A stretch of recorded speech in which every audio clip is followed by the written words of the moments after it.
The war is going bad for the Germans, and they need a win to get them back on track, and fast. And by fast, I mean fast jet bombers that could get past the Allied fighter screen and hit their advancing armoured columns. But the problem is, how exactly to launch them? Enter the incredible Nazi flying aircraft carriers. Able to carry everything from jet bombers to suicide parasite fighters, these giant aircraft have the range and strength to fly anywhere in Europe and perhaps even to New York. The project of 6 different designs, that's right, 6, would not only revolutionize air combat in the European theatre, but it may have even won the war for the Nazi Empire. Let's explore the insane, could-have-been world of the Träger Flugzeug, Nazi flying aircraft carrier.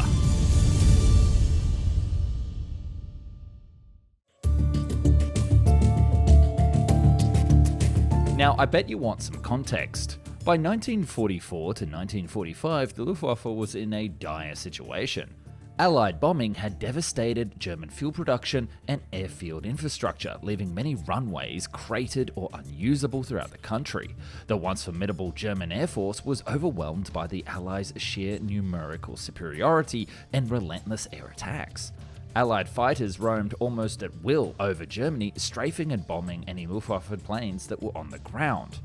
In a desperate bid to hit back, the Luftwaffe even launched a massive New Year's Day attack on Allied air bases, Operation Bodenplatte, which did succeed in destroying many Allied aircraft on the ground, but the losses to Germany were irreplaceable, and it failed to alter the Allied air dominance.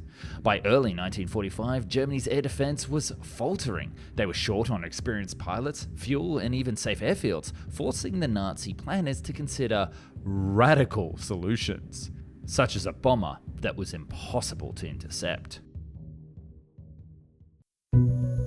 This project was last minute, late stage of the war, miracle throw by the Germans, and it's no wonder that in the end it didn't work out and it was ultimately cancelled. Simply put, the Germans were unprepared and definitely unorganised, compared to the Allies, who through their own pure logistics and planning would eventually come out on top in the war. And just like the Allies, you too can implement fantastic project planning with Odoo. Odoo is an all-in-one management software that provides entrepreneurs with a range of applications, such as invoicing, accounting, project management, inventory, website creation, and much more. And it's their project platform that's just plain incredible. Odoo's project application allows you to track progress, deadlines, and resources while collaborating in real time. And it's super easy to use, whether or not you're planning a project or planning an invasion. To start off, create your own detailed dashboard with projects and customized milestones. Then under the project, you can create tasks and assign them to each responsible person. Within each task, you can do even more, such as adding deadlines, send emails, and log notes, add tags to organize and schedule activities like to-dos and meetings.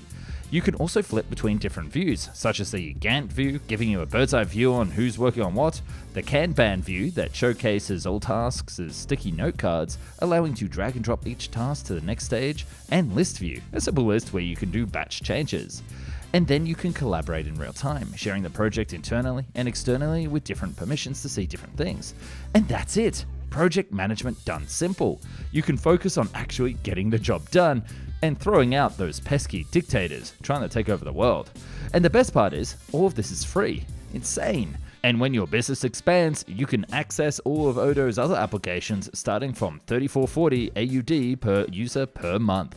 So click that link down below for free, get organized, and start making money.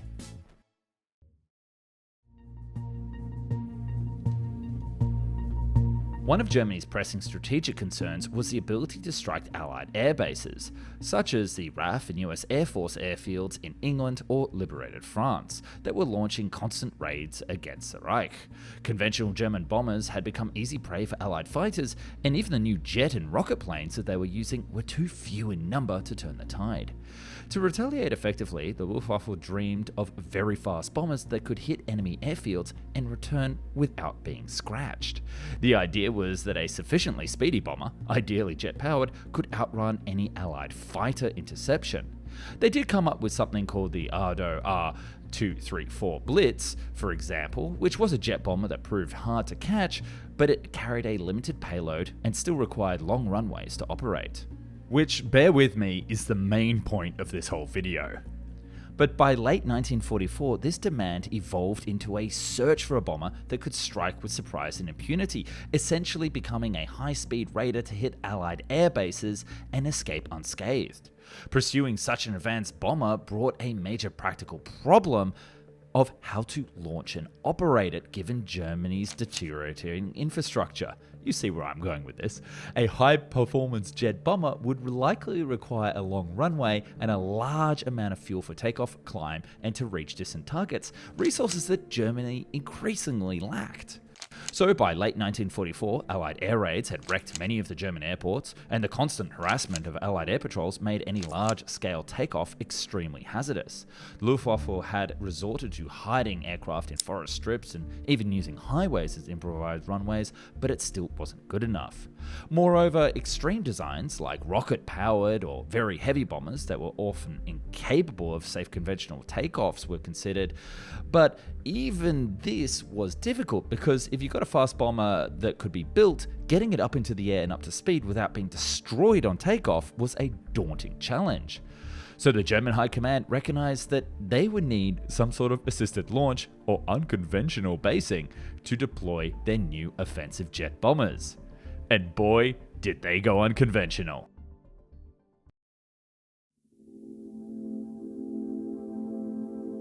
One audacious solution to these problems was the idea of a flying aircraft carrier.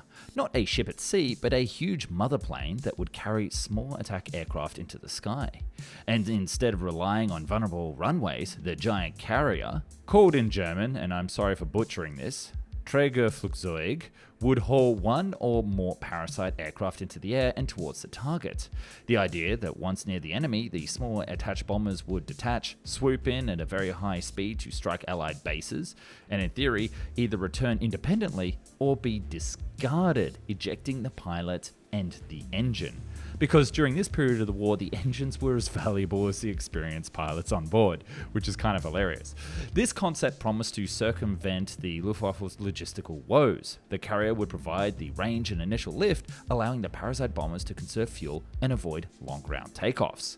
Critically, it would also enable those surprise attacks. The carrier would approach covertly, possibly at a high altitude or by a roundabout route, and then suddenly launch the fast bombers for a quick dash to the target.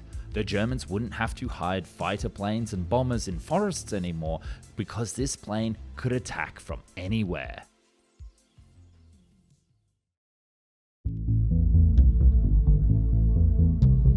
With the German High Command pushing forward with the idea, Daimler-Benz and Focke-Wulf got to work and came up with a series of projects A through F, exploring this very idea. The first in the series, DB Project A1, was the carrier aircraft. It had a straight wing with a taper and a slight dihedral on the outer wing sections. It would have 4 or 6 turboprops that were mounted on pylons that were mounted on the wing leading edge. The undercarriage was a fixed arrangement with a wide 25-meter track and contained 3 wheels on each leg. The DB Project A2, a twin jet bomber, was slung under the carrier and was carried aloft to conserve the fuel. The 2 engines, the BMW 018 turbojets, were mounted beneath the wings much like the Me-262. It would have a crew of about 3 or 4 sat in a pressurized cockpit located in the extreme nose of the bomber. The V-tail was fitted to help the bomber mount underneath the carrier more easily, and it would carry a bomb load of around 30,000 kilograms. The issue with the first project was that this required too much resources, so Project B was started, which was a revised version of the A carrier and its parasite jet bomber. Because jet engines were a critical piece of technology that was limited at the time, the mothership was changed to be powered by 6 piston engines, with 4 pulling and 2 pushing. The high fixed landing gear was located beneath the outboard engine nacelles, and it had 3 wings partially enclosed in the landing gear legs. The high fixed landing gear in the outer hedral gave a proper clearance to mount a bigger parasite bomber beneath the carrier aircraft, and this bomber featured a sharply changed shape with swept back wings and tailplanes, the latter also having pronounced dihedral and twin fins with rudders. Power was provided by a single huge Daimler-Benz DBS-06 jet engine mounted on the top centerline of the fuselage, which was to supply a staggering 28,000 pounds of thrust. It would only have a crew of 2, limited now down from 4, sat in a pressurized cockpit that was in the extreme nose of the aircraft, carrying the same amount of bomb load as the original version. Now, one of the flaws with the current 2 projects was that this single jet bomber, once it was shot down, would make the carrier aircraft almost useless.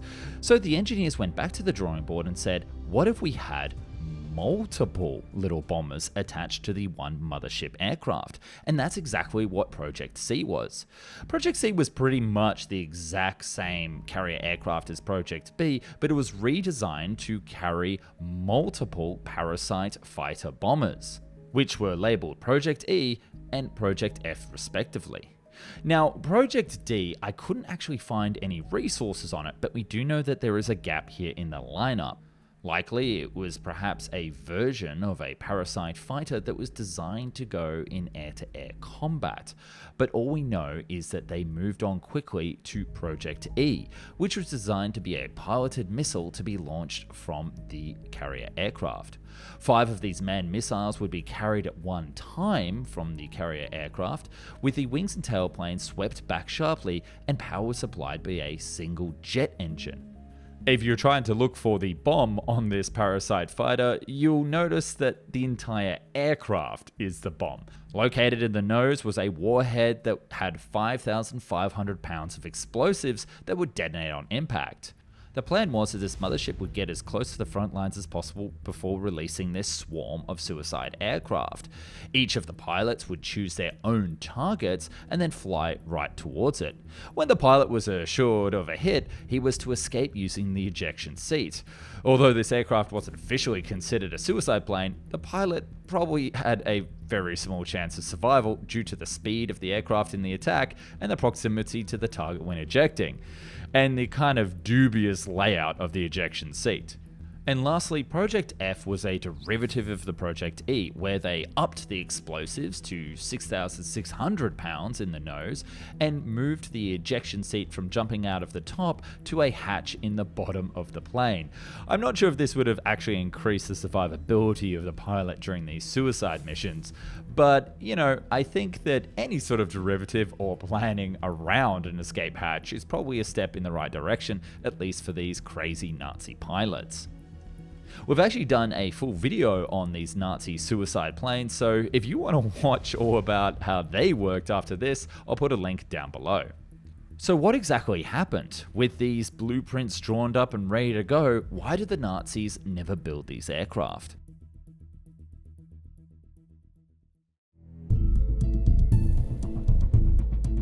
The Flying Aircraft Carrier project was a direct response to Germany's strategic predicament in the final phase of World War II.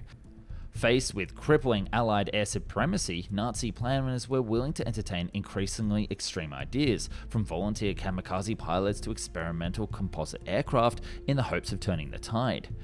These projects exemplified this last-ditch ingenuity. They aimed to solve multiple problems at once: the lack of runways, insufficient range, and vulnerability to interception.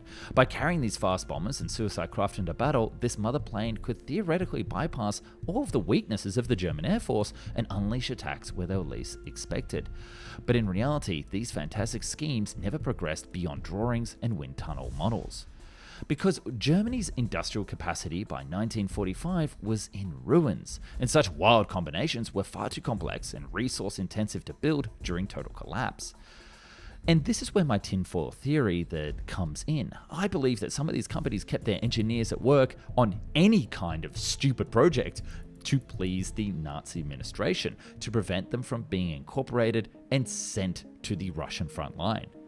But in the case of the Daimler-Benz projects, the prime motivating force behind it was Fritz Nallinger and Erich Überlacker of Daimler-Benz.